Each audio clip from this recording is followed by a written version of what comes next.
Olá, turma, tudo bem? Hoje nós vamos falar sobre uma escola literária muito importante, que é o Barroco. É um assunto um tanto complexo, um tanto grande, então a gente vai dividir essa aula em outros vídeos, né? Primeiramente a gente vai ver a origem, as características gerais, né?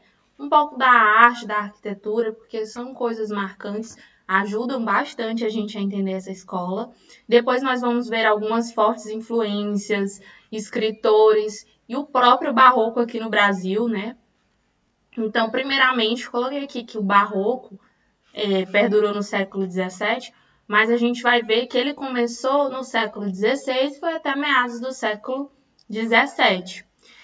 Só falando um pouco sobre a palavra barroco, uma coisa que vai marcar vocês e vai lembrar, fazer vocês lembrarem um pouco sobre essa escola, é que barroco, originalmente, o próprio livro de vocês fala, quer dizer pérola irregular ou imperfeita. Posteriormente, as pessoas utilizavam o termo barroco para, vamos dizer assim, de modo pejorativo, para se referir a alguma coisa ruim, para indicar sinais de exagero e mau gosto. Porque o barroco ele não era aquela coisa perfeita, ele buscava realmente a realidade das coisas. E ele rompe um pouco com aquela escola literária que a gente já vinha vendo antes. A gente viu o classicismo, por exemplo, que ele dava muito valor às formas clássicas, à perfeição. E aqui a gente já vê no barroco uma coisa totalmente diferente. Vamos falar rapidamente sobre a origem e o contexto, né?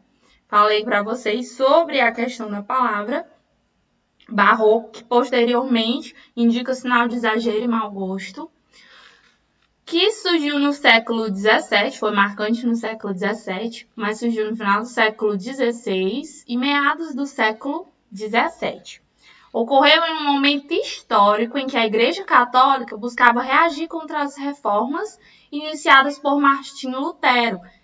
Ou seja, a gente vai ter aí a contra-reforma. Vocês viram em história em algum momento? Quem foi Martinho Lutero? Martinho Lutero chegou e questionou aquele monte de dogmas, aquele monte de coisas que a Igreja Católica dizia que era errado. Então ele chegou e questionou muitas daquelas coisas, falou sobre o lucro, falou sobre várias coisas e causou, vamos dizer assim, um alvoroço.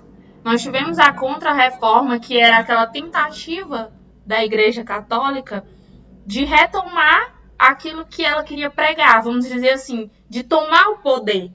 É como se fosse a Igreja Católica contra aquela reforma que foi iniciada por Martinho Lutero, porque a Igreja estava perdendo muitos fiéis. Então a gente teve o fortalecimento da Inquisição. O que seria a Inquisição? Vou falar para vocês um conceito que pode ajudar vocês. Basicamente, Tribunal Permanente da Igreja Católica, criado na Idade Média para julgar e combater heresias. Costumavam dizer que essa Inquisição iria julgar os hereges. Então, os acusados eram interrogados sem a presença de advogado. Muitas vezes a tortura era utilizada para se obter a confissão. Isso aqui foi estabelecida, essa Inquisição teve seu fortalecimento nessa época, tudo isso aliado à Contra-Reforma de Martinho Lutero, após as reformas iniciadas por Martinho Lutero, né? Tiver essas guerras religiosas e uma convivência conflitante de duas mentalidades, que é o teocentrismo e o antropocentrismo. Vamos relembrar mais uma vez. Começamos lá no trovadorismo com uma sociedade totalmente teocentrista, uma sociedade que colocava Deus acima de tudo, no centro de tudo. Depois nós fomos para o humanismo, que já começou a olhar as ideias do homem, o antropocentrismo, o homem no centro de tudo. Já valorizou um pouco mais a ciência. Então, nessa escola literária, a gente teve uma convivência de conflito entre essas duas mentalidades, entre aqueles que acreditavam que Deus estava no centro de tudo e outros que acreditavam que o homem era o centro de tudo. Quando houve essas pessoas que estavam, digamos assim, acreditando nessa reforma de Martinho Lutero, acreditando naquilo que ele pregava, aquilo que ele estava falando e questionando sobre a igreja, essas pessoas poderíamos dizer que eram mais teocentristas, e aqueles que passaram a reparar um pouco mais para a racionalidade, que acompanharam, vamos dizer, a evolução da burguesia e acreditar em certas coisas, são os antropocentristas. Então a gente tem esse conflito de ideias, de mentalidades, de pessoas que colocavam Deus acima de tudo e outros que colocavam o homem no centro de tudo. Esse é o contexto que permeava essa época, né? Então, se no Renascimento cultural, a gente estudou o Renascimento, surgiram as reformas protestantes, que prezavam pela razão, pela simetria, pela perfeição da forma, pela clareza, o Barroco vai surgir como um movimento de reação. Vocês sempre podem associar o Barroco como um movimento de reação contra isso, contra essas ideias, essas reformas protestantes. Então, ela se expressa de forma inversa, o Barroco, porque nele vai prevalecer a emoção, a falta de simetria, formas contorcidas e uma linguagem rebuscada. Então, eu queria até falar para vocês um trecho que tem no livro de vocês, que é do Alfredo Bose, do livro História Concisa da Literatura Portuguesa. Ele é um estudioso excepcional, que sempre traz uma forma simples de explicar a literatura para a gente. Ele estuda a literatura, as escolas literárias, não só aqui no Brasil, mas a literatura de forma geral. E ele diz que se partirmos da exegese, da análise profunda do estilo barroco, em termos de crise defensiva da Europa pré-industrial, aristocrática e jesuítica, perante o avanço do racionalismo burguês, então entenderemos o quanto de angústia, de desejo de fuga e de ilimitado subjetivismo havia nessas formas. Uma forma perfeita de dizer que o barroco era subjetivo, ele rompe com uma série de coisas, ele tem aquele desejo de fugir da realidade. Ilusão e alusão são duas palavras-chave dessa escola. E partindo aqui, vou mostrar para vocês um pouco da arte. Essa obrazinha aqui do Diego Velázquez, chamada As Meninas, ela tem uma característica muito marcante do barroco, que é esse jogo de luz e sombras, dá um maior realismo, não tem mais aquela perfeição da forma que realmente parece com a realidade.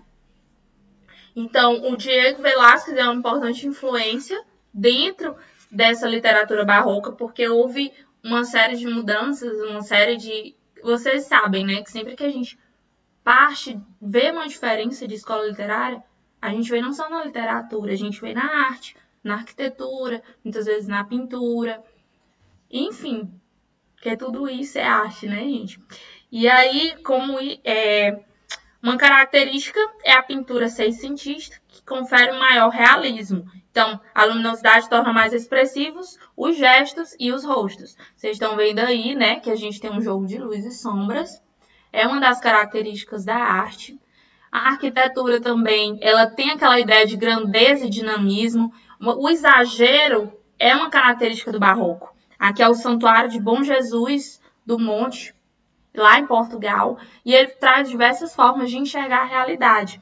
Que eu coloquei só do lado externo desse santuário, mas a parte interna também, ela é muito característica, ela é muito marcante. Vocês vão ver como tem uma riqueza de detalhes, as cores, a grandeza. É como se você entrasse no local, se você pesquisar o vídeo, você vai ver, você entra nesse local e você realmente sente que Deus é maior do que tudo, que aquilo que está ali é maior do que a gente. Então, é uma coisa que dá uma ideia real mesmo de você tem aquela sensação, aquela coisa, aquele exagero mesmo. Você vê a grandeza. A arquitetura, ao meu ver, foi uma das coisas mais excepcionais que mudou nessa época, que é marcado pelo barroco. E aí vamos para as características, né? Que é a irregularidade, a assimetria. Nós não temos mais aquelas coisas com a medida perfeita, a forma perfeita. Dualidade, contradição, ornamentação e detalhismo. O pessimismo é muito marcante. Há um desequilíbrio entre a razão e a emoção também. temos essa ilusão, fuga da realidade. A gente utiliza muito as sensações, os sentimentos, aquela ideia de fugir dessa realidade dura que tem. E a alusão a muitas coisas na escrita, a gente percebe que ele faz muitas referências, uma alusão e predomínios de figuras de linguagem, como a metáfora, a antítese, o paradoxo, a hipérbole, que é a do exagero. Então, a gente vai ter uma série de coisas que vai mudar. Para a gente exagerar, a gente enche de detalhes. Eles têm essa questão de fugir da realidade, porque eles têm esse pessimismo. Uma pessoa pessimista tende muito a tentar fugir daquela realidade, porque ela não acredita que as coisas vão melhorar. Então, ele tem que criar uma ilusão. Isso a gente só percebe quando a gente lê muitas das obras, muitos, vamos dizer, dos escritos, né? E duas tendências do barroco são o cultismo e o conceptismo. São duas tendências marcantes que a gente precisa aprender as diferenças. Vamos, primeiramente, eu vou aqui falar a diferença básica. No cultismo, vocês já lembram do nome culto, nós temos um jogo de palavras. E no conceptismo, temos um jogo de ideias. Então, aqui a gente vai ter muita emoção e aqui muito da razão. Lembra a dualidade?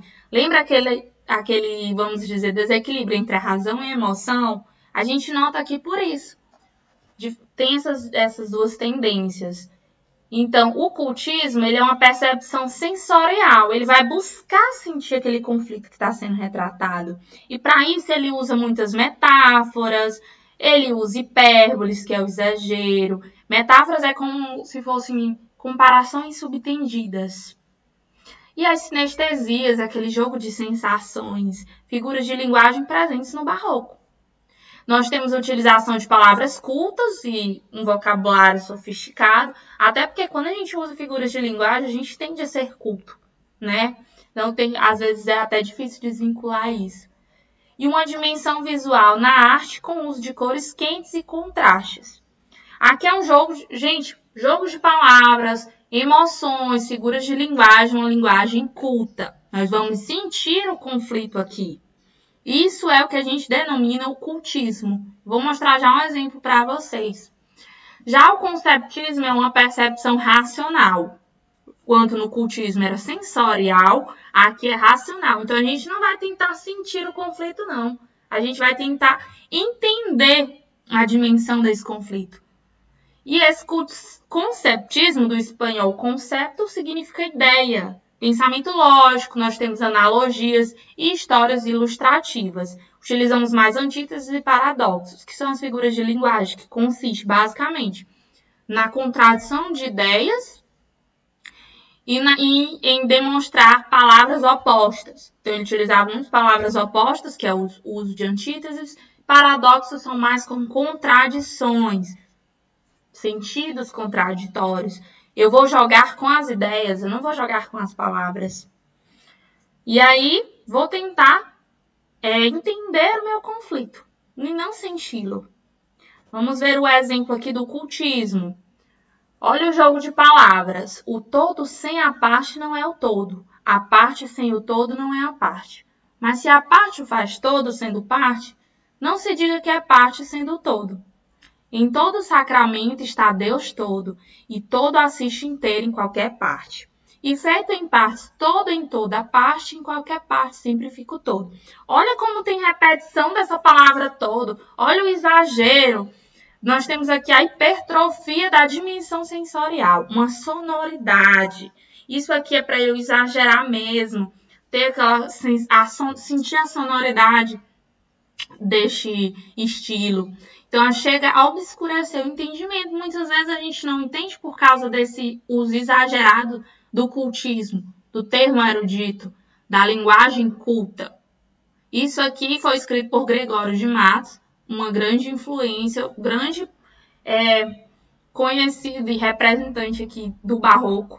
Então, a gente vê esse cultismo por esse jogo de palavras mesmo. A gente sente, para sentir mesmo, vamos dizer assim, o conflito, a gente vai buscar sentir o conflito. Nós temos aqui hipérboles, temos as figuras de linguagem presentes no barroco com esse jogo de palavras. E um exemplo do conceptismo, bem curtinho esse exemplo. Muito grande é o vosso amor e meu delito. Porém, pode ter fim todo pecar, e não o vosso amor, que é infinito. Essa razão me obriga a confiar que, por mais que eu pequei neste conflito, espero em vosso amor me salvar. Isso aqui não é tão romântico, não. No trecho acima, Gregório de Matos também, né?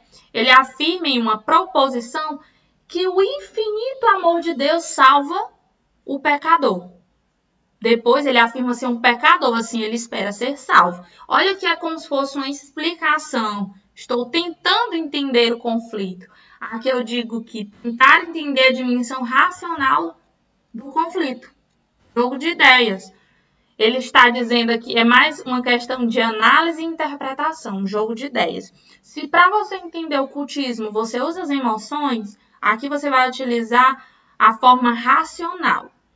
É como se ele tivesse, é uma conclusão que ele chega.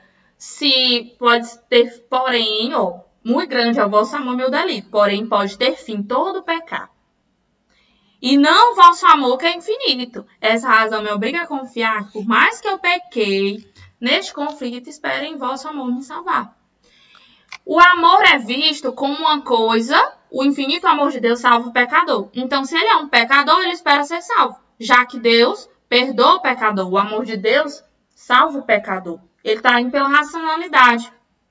Isso aqui é um jogo de ideias, a gente tem que buscar entender mesmo. Não é tão fácil. Por mais que a linguagem não seja tão culta quanto a linguagem do cultismo e ainda assim seja culta, a gente percebe que tem esse jogo de ideias que é um pouco complexo, né? Então, basicamente, essas são as tendências, as características e a origem que eu busquei explicar para vocês dessas escolas literárias. Só repetindo, cultismo, percepção sensorial, busca se sentir o conflito. E no conceptismo já é uma percepção racional. Nós vamos tentar entender a dimensão racional do conflito. Então, é uma ideia, é uma coisa bem complexa. Então, gente, basicamente, isso que eu queria passar para vocês. Até a nossa próxima aula.